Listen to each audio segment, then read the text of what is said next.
ஸ்ரீ பாலசுப்ரமணியர் அருளால் next gen astro ஆன்மீக அன்பர்கள், நேயர்கள், ஜோதிட அன்பர்கள் அனைவருக்கும் அன்பான வணக்கங்கள். நான் உங்கள் வாழ்க வளமுடன் ஜோதிடர் ஸ்ரீ குரு சுந்தர வடிவேல்.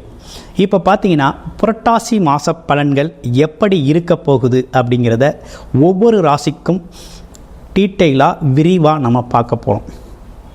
என்ன செய்யலாம், என்ன செய்யக்கூடாது, என்ன விதமான வழிபாடுகள் மிகச் சிறந்ததாக இருக்கும், நட்சத்திர பலன்கள் எப்படி இருக்குது அப்படிங்கிறத பொறுத்து நம்ம அதையும் டீட்டெயிலாக பார்க்க போகிறோம். அந்த வகையில் இந்த புரட்டாசி மாதத்தோட சிறப்புகள் என்ன அப்படின்னு பார்த்தோம்னா, சூரிய பகவான் பார்த்தோம்னா சிம்ம ராசியிலிருந்து கன்னி ராசிக்கு பெயர்ச்சியாகி கன்னி ராசியில் இருந்து அருள்பளிக்கக்கூடிய ஒரு அற்புதமான மாதம் தாங்க புரட்டாசி மாதம். புரட்டாசி மாதம் பிறந்தாலே பொற்காலம் பிறக்குது அப்படின்னு ஒரு பழமொழியே உண்டு.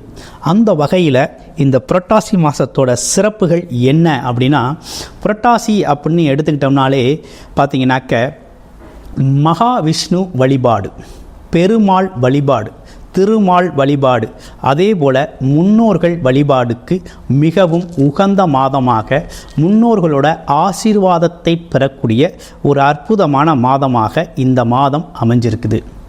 இந்த மாதத்தில் பார்த்தீங்கன்னாக்க உங்களுக்கு 3 கிரகங்கள் ஆட்சி உச்சம் பெறுகிறது. சனி பகவான், சுக்கிர பகவான், புதன் பகவான், இந்த 3 கிரகங்களும் ஆட்சி உச்சம் பெறக்கூடிய ஒரு அற்புதமான மாதம் தாங்க இந்த புரட்டாசி மாதம்.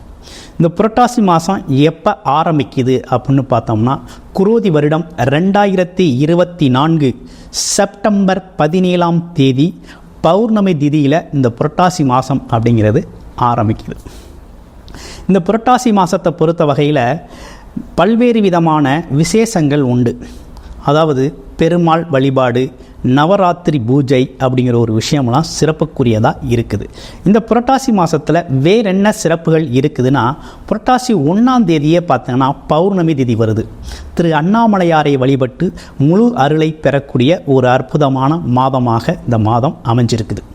அடுத்து புரட்டாசி 5ஆம் தேதி சங்கஹரா சதுர்த்தி அப்படின்னு சொல்லக்கூடிய விநாயக பெருமானை வழிபட்டு முழு அருளை பெறக்கூடிய ஒரு நன்னாள். அடுத்து புரட்டாசி 9ஆம் தேதி பார்த்தோம்னாக்க தேய்பிரை அஷ்டமி திதி வருது.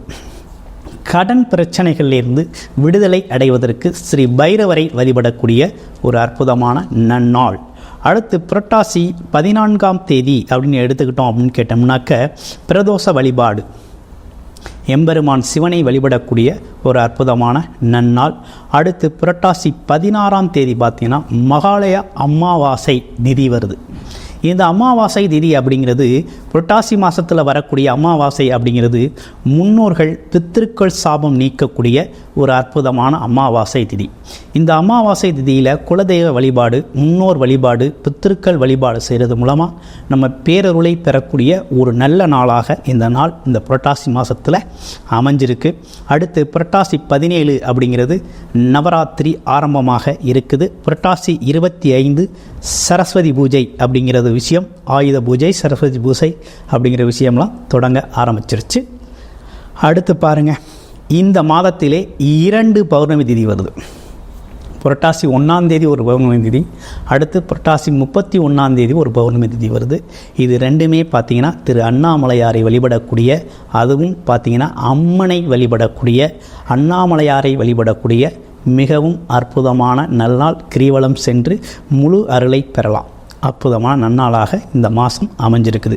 இந்த புரட்டாசி மாதத்தை பொறுத்த வகையில் பார்த்திங்கன்னா எந்தெந்த ராசிக்கு செல்வ செழிப்பு ஏற்பட போகுது, அதிர்ஷ்டங்கள் குவிய போகுது அப்படிங்கிறத விரிவாக தொடர்ச்சியாக ஒவ்வொரு ராசிக்கும் எப்படி இருக்கும் அப்படிங்கிறத விரிவாக பார்க்க போகிறோம்.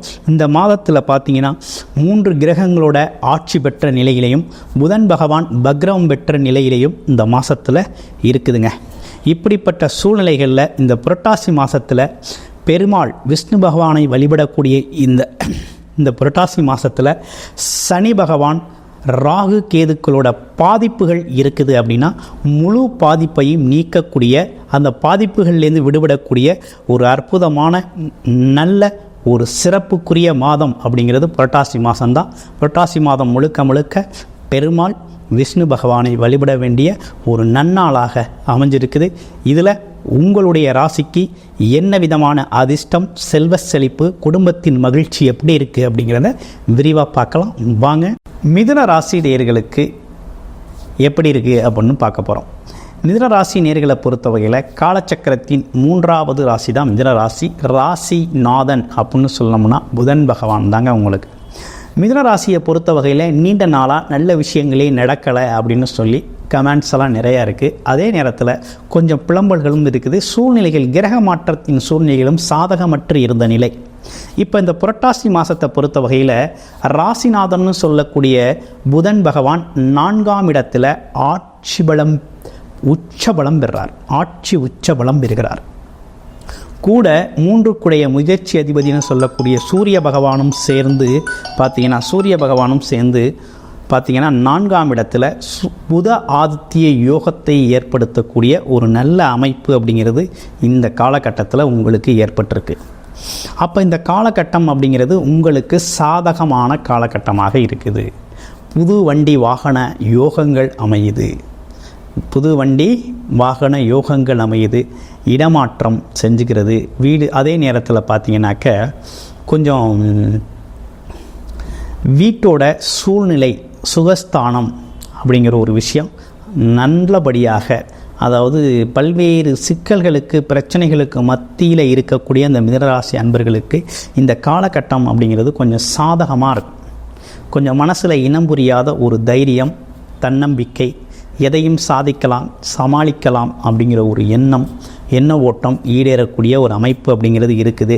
குரு பகவானும் பார்த்தீங்கன்னா 12ஆம் இடத்துலேருந்து ராசிநாதனை பார்க்குறார். அப்போ சுப செலவுகள் தான் அதிகரிக்கும், இருக்கும். வீண் விரய செலவுகள் தவிர்க்கப்படக்கூடிய காலகட்டமாக இருக்குது. குழந்தைகளோட கல்வி அப்படிங்கிறது ரொம்ப சிறப்பாக இருக்கக்கூடிய காலகட்டம். ஏன்னா சுக்கிரன் புதன் இணைவோட பார்த்தீங்கன்னாக்க உங்களுக்கு பிற்பகுதியில், புரட்டாசி மாதத்தின் பிற்பகுதியில் சுக்கிரன் புதன் இணைவோடு சேர்ந்து 5ஆம் இடத்துல இருக்குது. அப்போ என்னென்னா 5 5லே ஆட்சி பெற்று இருக்கக்கூடிய நிலையில் ராசிநாதன் போய் சேர்றார். உங்களுடைய ராசிநாதன் போய் சேர்றதுனால எண்ணங்கள் நிறைவேறும், அபிலாசைகள் நிறைவேறும், திடீர் அதிர்ஷ்டங்கள் ஏற்படும். குலதெய்வ அருள் அப்படிங்கிறது பரிபூர்ணமாக கிடைக்கக்கூடிய ஒரு அமைப்பு. குழந்தை பாக்கியம் இல்லாதவர்களுக்கு குழந்தை பாக்கிய அமைப்புகள் ஏற்படும். குழந்தைகளால் பெருமைப்படக்கூடிய காலகட்டமாக இந்த காலகட்டம் உங்களுக்கு அமைஞ்சிருக்குது. அதே மிதுனராசி அன்பர்கள் வயதானவர்களாக இருந்து பிள்ளைகள் வெளிநாட்டிலேயே வெளியூர்லேயே இருக்காங்க அப்படின்னா இந்த காலகட்டத்தில் குடும்பத்தோடு வந்து உங்கள் கூட இருக்கக்கூடிய ஒரு நல்ல சூழ்நிலை அப்படிங்கிறது உருவாகிருக்கு. உங்களோட ஆரோக்கியத்தின் மீது அக்கறை செலுத்தக்கூடிய வகையில் இந்த காலகட்டத்தில் இருக்கக்கூடிய அமைப்பெல்லாம் இருக்குது. இந்த காலகட்டத்தை பொறுத்த வகையில் பல்வேறு விதமான தொழில் வாய்ப்புகள் மிதுன ராசிக்கு அமையும். அது மட்டும் இல்லைங்க, இப்போ குரு வந்து சனி பகவான் பார்த்தீங்கன்னா உங்களுக்கு 9ஆம் இடத்துல வக்ரம் பெற்ற நிலையில் இருக்கிறார். அப்போ சனி பகவானோட பாதிப்பு அப்படிங்கிறது கொஞ்சம் குறைஞ்சிருக்கு. ஒரு நிம்மதியான சூழ்நிலை அப்படிங்கிறது, மனதில் ஒரு நிம்மதியான சூழ்நிலை அப்படிங்கிறது ஏற்படும். அதே நேரத்தில் வேலை இல்லை, தொழில் இல்லை, உங்களுக்கெல்லாம் தொழில் அமையக்கூடிய ஒரு நல்ல காலகட்டமாகத்தான் இந்த காலகட்டம் உங்களுக்கு அமைஞ்சிருக்கு. இந்த காலகட்டத்தை நீங்கள் முழுமையாக பயன்படுத்திக்கக்கூடிய ஒரு நல்ல அமைப்பு தான் இருக்குது.